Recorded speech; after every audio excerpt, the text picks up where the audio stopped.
기도합니다. 사랑과 은혜 하나님 감사합니다. 저희를 또 예배 자리로 불러주시고 또 하나님을 찬양하고 경배하게 하셔서 감사합니다. 하나님, 이 시간 우리가 하나님의 말씀을 듣기 원합니다. 우리의 마음의 문을 열어주시고 우리의 심령을 새롭게 하여 주시옵소서. 하나님의 말씀이 우리의 마음의 중심 가운데 깊이 새겨지는 은혜의 시간 되도록 역사하여 주시옵소서. 감사드리며 예수님의 이름으로 간절히 기도하옵나이다. 아멘.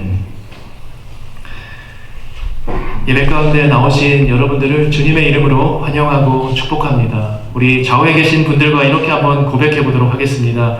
하나님의 말씀은 우리를 새롭게 할 것입니다. 하나님의 말씀은 우리를 새롭게 할 것입니다. 또 이렇게 한번 고백해 볼까요? 예수 그리스도만이 영원한 소망이 되십니다. 예수 그리스도만이 영원한 소망이 되십니다. 이렇게 고백하신 대로 하나님께서 우리의 삶 가운데 말씀대로 나타날 것입니다. 그것을 믿으시는 여러분들 되기를 축복합니다. 1964년 노벨 평화상을 수상했던 인권운동가 마틴 루터 킹은 이러한 말을 남겼습니다. 사람의 궁극적인 척도는 편안하고 유리한 상황에 드러나는 것이 아니라 도전과 논쟁의 시기에 드러나는 것입니다. 하나님의 사람의 진정한 모습이 빛을 발하는 것은 어쩌면 형통하고 편안한 그러한 시절보다 힘들고 어려운 시절임을 생각하게 됩니다. 한 과학 자료에 따르면 사실 사람의 눈에 볼 수 있는 빛의 양이 이 세상에 실제 존재하는 빛의 양의 약 5% 정도밖에 되지 않는다고 합니다. 다시 말해 우리는 모든 빛을 보며 살아간다고 느끼지만 실제 95% 정도의 빛을 우리가 식별하거나 인식하지 못하고 살아간다는 것이죠. 우리는 모두 전부라고 생각하지만 눈에 보이는 것이 전부가 다 아니라는 것입니다. 종종 어떤 사람들의 경우는 자신이 눈으로 보고 또 귀로 듣고 또 경험한 것만을 믿는다고 말하는 경우가 있습니다.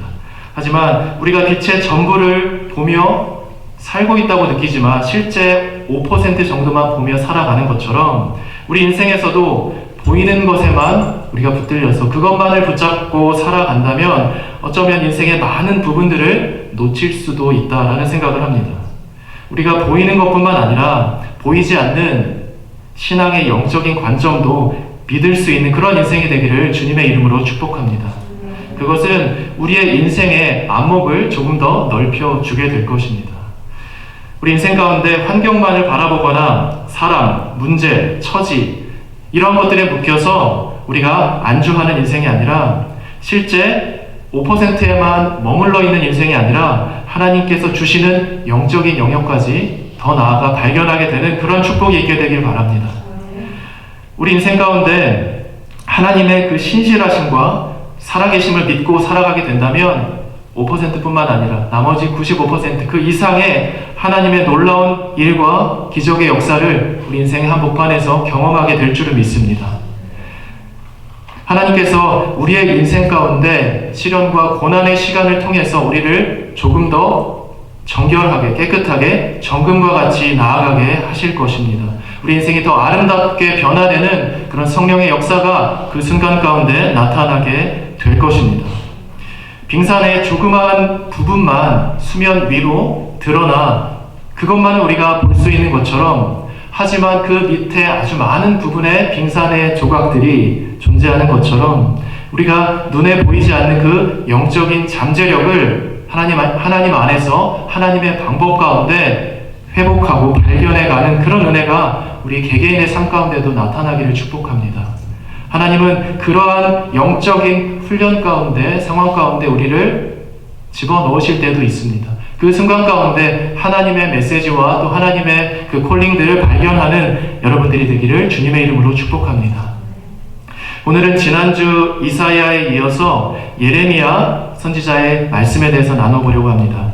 예레미야는 이사야와 동시대에 살았던, 동시대에 활동했던 선지자입니다. 다만 이사야가 죽은 지 약 60년 후에 예레미야는 하나님의 선지자로 부름을 받게 됩니다. 하지만 예레미야는 선지자로서의 활동이 그렇게 쉽지는 않았습니다. 왜냐하면 그 예레미야가 활동했던 그 당시의 왕들을 살펴보면 매우 악하고 힘든 왕들이 있었다라고 성경에 기록되고 있기 때문입니다. 그 시대의 왕들을 보면 므낫세를 비롯해서 여호아스, 여호야김, 여호야긴 등 하나님께서 보시기에 참으로 악을 행했던, 우상 숭배와 여러 가지 하나님 기쁘시지 않는 행동을 행했던 그런 왕들이 다스리던 시대에 예레미야가 활동했다는 것입니다. 그래서 이 예레미야를 성경학자들은 눈물의 선지자 이렇게도 표현하고 있습니다. 그만큼 그 활동과 사역이 너무나 고됐기 때문에 늘 눈물의 기도로, 눈물로 하나님 앞에 그리고 사람들 앞에 나아갔던 것입니다. 그렇기 때문에 이 예레미야가 활동했던 이 당시의 시절이 어쩌면 매우 침체되어 있고 어렵고 힘든 그런 고난의 시간을 지나갔다는 것이죠. 우리가 지난 시간 바벨론의 포로 가운데 자유케 됐던 그 이스라엘에 대해서 나누었듯이 오늘 이 본문 역시도 그 동시대 가운데 이사야 이후에 이제 예레미야가 그 하나님의 말씀을 전하고 있는 본문입니다. 하나님께서는 이러한 상황 가운데서도 그럼에도 불구하고 당신의 백성들을 포기하지 않으십니다. 하나님의 방법으로 다시 한번 찾아가시는 모습이 오늘 본문 가운데 나타나고 있습니다. 그리고 상황과는 전혀 다르게 소망과 희망, 이런 메시지를 전하고 있는 것을 발견하게 됩니다. 지난주 말씀이 미래에 대한 예언이었다면 오늘 본문의 말씀은 그 예언과 함께 구체적으로 어떠한 것들이 나타나는지, 또 어떠한 상황과 모습들이 이스라엘 백성들에게 나타나고 있는지에 대한 언급들을 하고 있습니다. 하나님께서 이사야와 예레미야를 통해 예언적인 메시지를 우리 공동체 가운데 계속 주시고 계십니다. 이것이 이 교회 공동체에 하나님께서 허락하시는 지금 이 순간의 메시지가 되기를 축복합니다. 하나님께서 이 공동체를 회복해 하시는 하나님의 놀라운 방법이 되기를 축복합니다.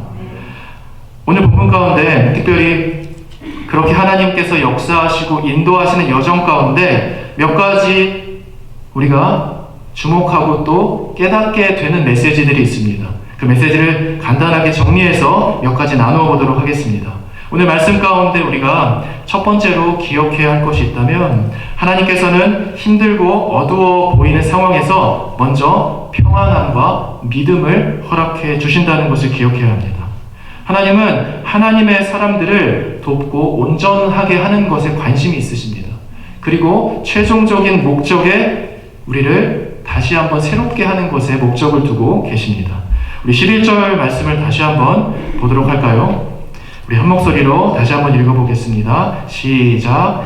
여호와의 말씀이니라. 너희를 향한 나의 생각은 내가 아나니 평안이요 재앙이 아니니라. 너희에게 미래와 희망을 주는 것이라. 아멘. 미래와 희망, 그리고 그 이전에 평안이라는 단어가 기록되어 있습니다. 어쩌면 전혀 평안하지 않은 상황 가운데 바라보게 되는 것들은 고난과 시련, 그 아픔들이었다는 것이 이스라엘 상황 가운데 누구나 알고 있었던 모습이었다는 것이죠. 그런데 예레미야 선지자는 이 상황 가운데 평안이라는 단어를 쓰고 있습니다. 지난주에도 우리가 나눴지만 사막, 그리고 광야, 이런 곳에서 하나님께서 길을 내시고 또 강을 내신다, 이런 표현과 어쩌면 좀 일맥상통하는 표현일 수도 있죠. 하나님께서 그 한복판에서 새로운 일을 행하셨듯이 예레미야 역시도 동일하게 하나님께서 이 고난과 시련 가운데 평안이라는 것을 먼저 주신다. 하나님은 우리가 시련의 순간을 지나갈 때 그냥 팔짱 끼고 지켜보시는 분이 아니라 우리의 마음을 아시고 우리의 생각을 아셔서 먼저 우리의 마음을 부드럽고 깨끗하게 만들어주시길 원하십니다. 그 하나님께서 오늘 말씀하십니다. 평안하라.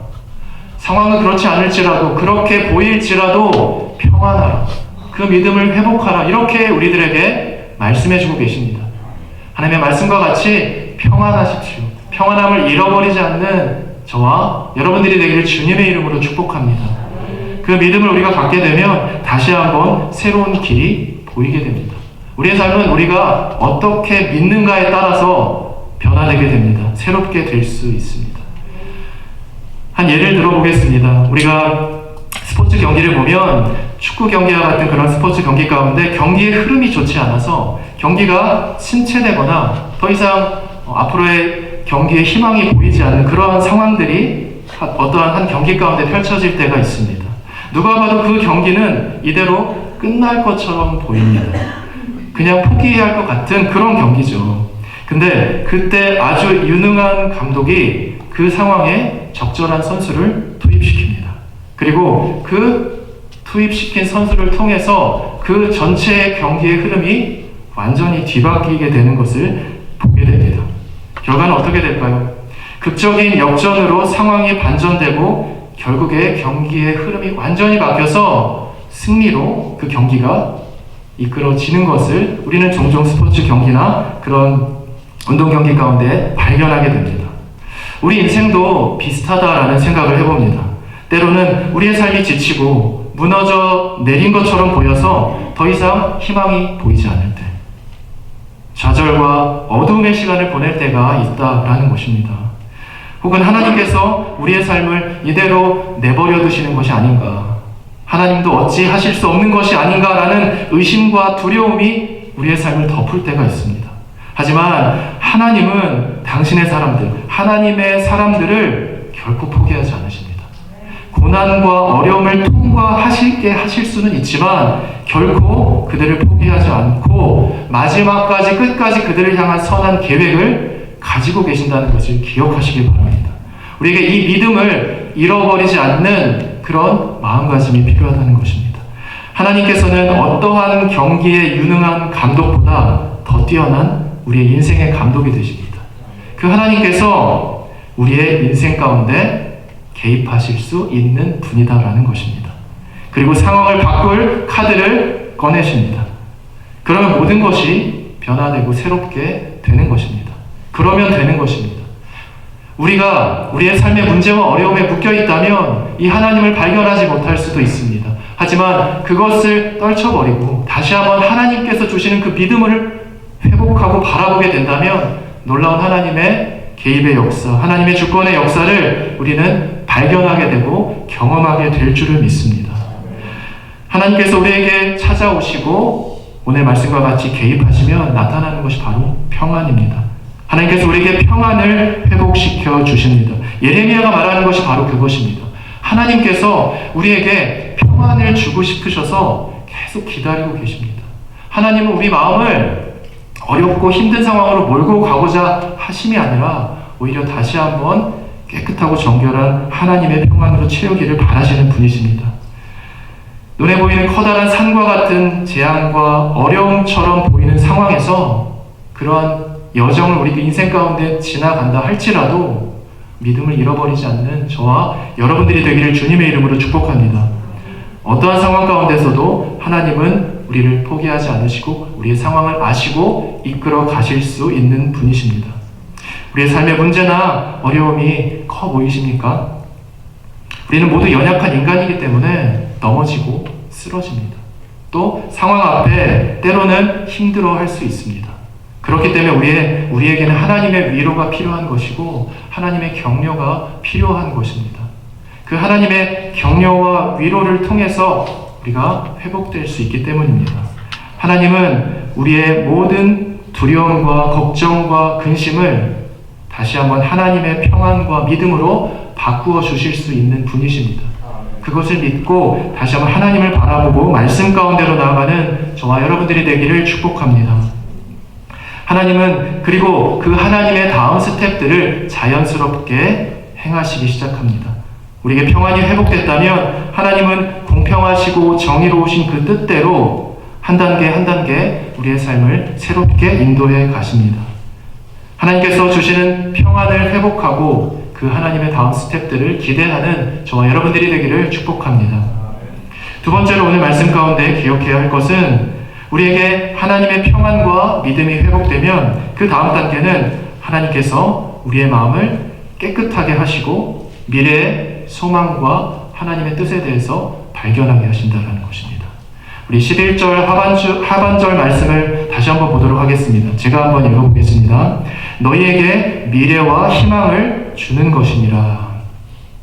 하나님께서 아까도 말씀드렸듯이 절망이다, 어렵다, 힘들다 이런 상황에서 그런 단어들만을 나열하고 계시지 않습니다. 상황은 그렇지만 상황은 정말 바벨론의 그 포로 생활 앞에서 너무나도 힘들고 고됐지만 하나님은 그 가운데서 평안을 주신 이후에 이제는 미래와 희망, 소망에 대해서 말씀하기 시작합니다. 하나님께서 상황과 처지와 달라 보이는 이 단어들을 발견하게 하시는 그 뜻이 있다는 것입니다. 잠언 16장 9절을 보면 이렇게 기록하고 있습니다. 사람의 마음으로 자기의 길을 계획할지라도 그의 걸음을 인도하시는 이는 여호와시니라. 우리의 모든 계획과 인도가 하나님의 손에 달려있다는 것을 기억하시길 바랍니다. 우리가 많은 계획과 준비가 있을지라도 모든 것들을 이루시는 분이 결국에는 하나님이십니다. 하나님은 그 모든 상황들을 알고 또 우리의 마음을, 우리의 생각을 알고 계시기에 우리에게 가장 적절한 길로 인도하시고 축복해 가시는 분이십니다. 한국도 그렇지만 미국도 눈이 많이 오게 되면 그 눈들을 우리가 치워야 되죠. 어제도 눈이 많이 와서 저도 아침에 일어나서 눈을 좀 치우고 나오게 됐는데, 특별히 우리 동부 지역은 눈이 아주 많이 내립니다. 겨울에. 얼마 전에도 오늘뿐만 아니라 눈이 아주 많이 와서 추운 날씨에 땀이 많이 날 정도로 그 눈들을 치웠던 기억이 있습니다. 더구나 날씨가 더 추워지면서 온도가 더 내려가고 눈이 얼음으로 딱딱하게 변화되는 것을 또 발견하게 됩니다. 그 딱딱한 얼음을 떼가면서 힘들게 하나씩 하나씩 그 눈들을 치우게 되죠. 얼음 부분을 깨뜨려가면서 애써가며 몇 시간 동안 그 눈을 조금씩 치워갑니다. 그리고 그 어느 정도 치운 후에 이제 들어와서 쉬고 다음날 그 눈들이 어떻게 됐는지 다시 한번 살펴보게 되죠. 그런데 다음날 날씨가 따뜻해지고 비가 오기 시작합니다.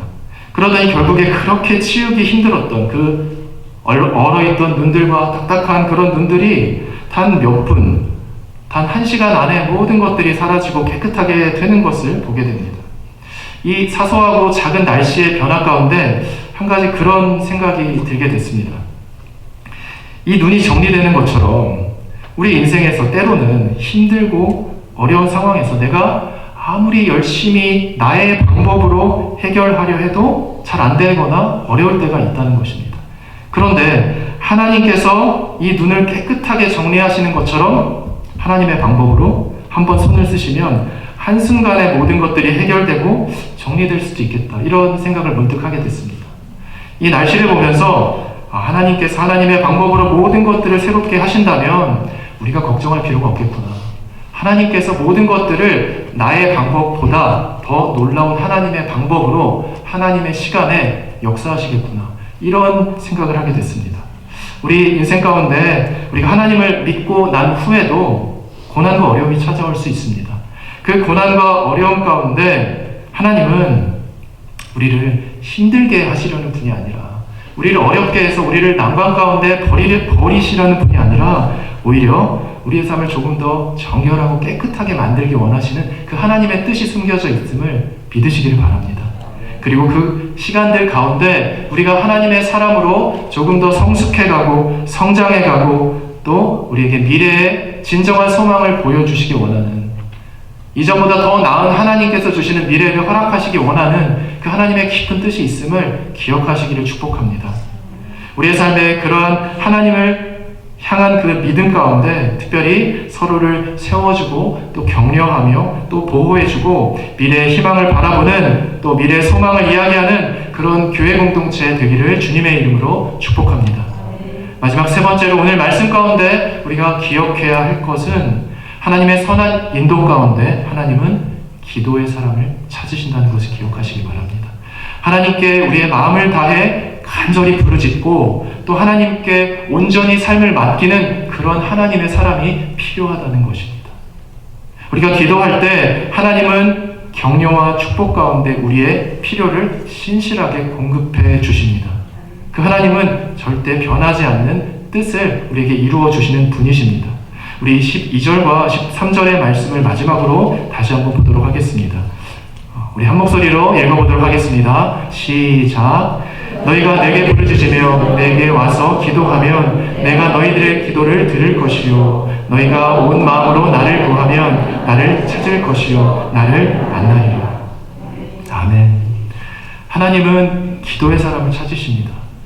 또 그 사람을 통해서 격려와 축복의 은혜를 공동체 가운데 회복해 가십니다. 그 하나님의 선한 방법을 통해서 하나님의 일들을 이루어 가시는 분이십니다. 하나님의 선한 인도를 우리가 기도를 통해 회복해 가기를 주님의 이름으로 축복합니다.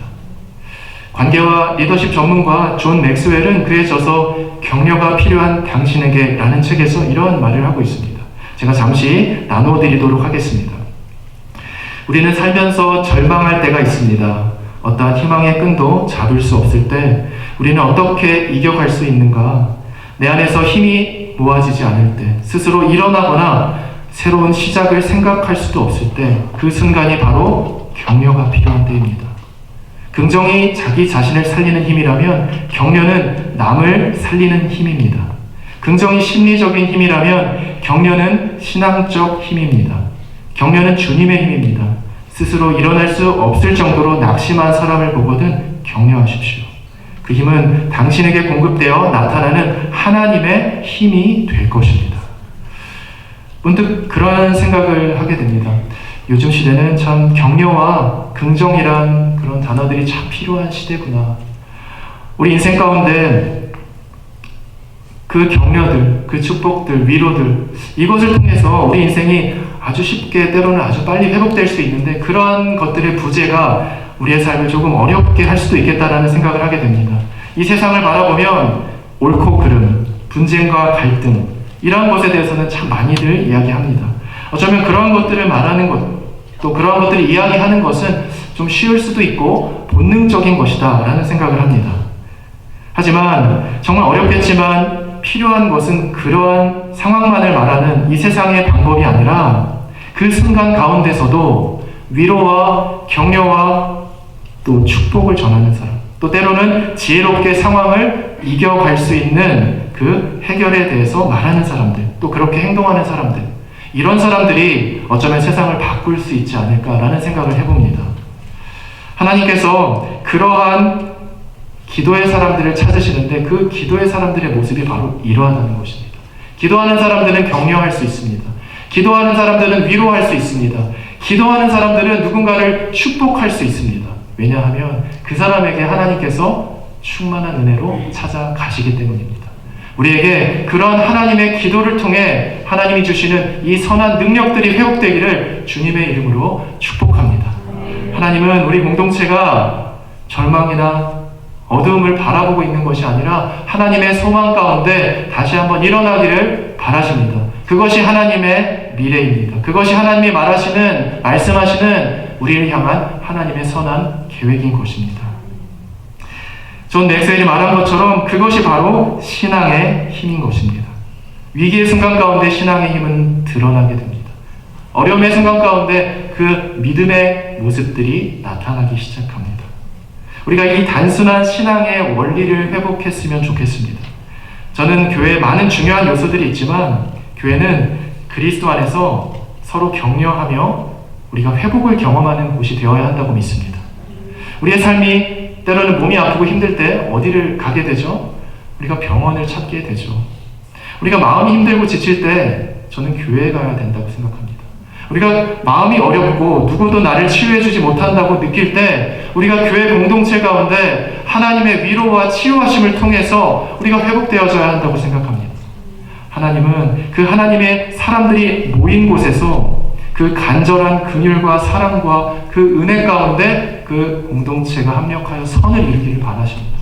그리고 그것을 통해서 하나님은 그 공동체뿐만 아니라 우리의 개개인의 삶, 우리 곁에 있는 모든 사람들을 하나씩 하나님의 방법대로 회복시켜 가십니다. 마음이 힘들고 어려운 분들 계십니까? 우리 공동체 가운데 하나님께서 주시는 그 위로와 회복을 경험하게 되기를 축복합니다. 그리고 우리 교회가 그렇게 정말 힘들고 어려운 자들이 와서 하나님의 놀라운 치유를 경험하는 그 축복의 시작이 되는 그러한 곳이 되기를 간절히 바랍니다. 그것이 바로 예레미야가 말하는 진정한 미래의 소망이자 회복의 길이었던 것입니다. 소망은 거창한 거대한 그런 미래 비전 이런 것일 수도 있지만 그런 것이 아니라 정말 우리 내면에 하나님께서 찾아오심을 통해서 하나님의 위로와 회복을 통해서 우리의 심령이 새롭게 되고 우리가 예배를 통해 하나님과 더 가까워지는 그 영적인 놀라운 축복의 일인 것입니다. 하나님은 교회 공동체 가운데 그러한 일들을 이루어 가실 것입니다. 삶의 무너짐이나 어려움들이 있고 또 때로는 바쁘고 고된 현실 가운데 지쳐있다면 그것이 미래의 희망으로 변화되기 위한 하나님의 계획 가운데 있는 중간 지점임을 기억하시기 바랍니다. 하나님의 간절한 기도가 그 가운데 회복되어져 갈 것입니다. 하나님의 뜻과 계획대로 하나님의 사람들을 곁에 허락해 주셔서 하나님은 우리의 인생을 놀라운 하나님의 미래와 소망의 길로 이끌어 가실 것입니다.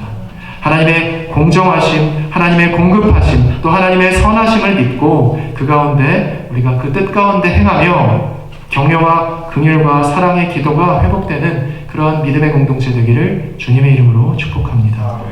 이제 말씀을 맺도록 하겠습니다. 오늘 예레미야는 재앙과 심판이 아닌 하나님의 희망과 소망의 미래를 선포하고 있습니다. 하나님은 우리의 모든 걱정과 근심과 우리의 생각, 우리의 마음들을 알고 계십니다. 그것을 평안함으로 먼저 바꾸어 주실 것입니다. 그 가운데 우리는 하나님께 간절히 나아가는 기도를 경험하게 될 것입니다. 하나님의 공평하신 공급과 사랑과 긍휼 가운데 회복해 하시는 그 하나님의 놀라운 은혜를 만나게 되기를 주님의 이름으로 축복합니다. 삶의 중심 가운데 무엇보다 예수 그리스도의 그 함께 하심을 회복하기를 주님의 이름으로 축복합니다.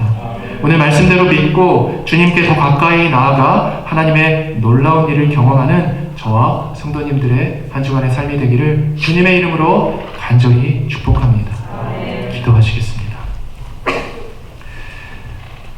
사랑과 은혜가 풍성하신 하나님 아버지 감사합니다. 우리의 삶이 또 우리의 심령이 때로는 곤고하고 낙심이 찾아올 때 우리가 주님을 바라봅니다. 우리가 다시 한번 하나님의 은혜를 구합니다. 오늘 예레미야 선지자를 통해서 우리에게 말씀을 주셔서 감사드립니다. 오늘 말씀하신 것과 같이 우리의 삶의 어려움과 난관들이 하나님께서 우리를 심판하시거나 재앙을 주시려는 것이 아니라 하나님의 미래와 회복해 하시는 놀라운 하나님의 섭리를 경험케 하기 원하시는 하나님의 뜻임을 믿습니다. 그 하나님의 소망의 자리로 나아갈 때 하나님 기도의 사람들을 찾으신다 말씀하십니다. 우리가 기도하게 하여 주시옵소서. 우리의 삶의 자리에서 간절히 하나님을 찾게 하여 주시옵소서. 우리 예배 공동체가 다시 한번 하나님을 향한 예배를 회복할 수 있도록 도와 주시옵소서. 특별히 그 가운데 우리에게 미래를 주시고 소망을 주시며 희망을 허락해 주시는 하나님을 우리가 신뢰할 수 있도록 도와 주시옵소서. 우리의 심령을 정결하고 깨끗게 하셔서 하나님 나라 가는 그날까지 하나님의 뜻대로 아름답게 빚어져 가는 주의 자녀들, 주님의 사람들 되기를 간절히 소원합니다. 하나님 오늘 예배 가운데도 동행하여 주셔서 감사드립니다. 모든 영광을 주님 받아주시고 예수님의 이름으로 간절히 기도하옵나이다. 아멘.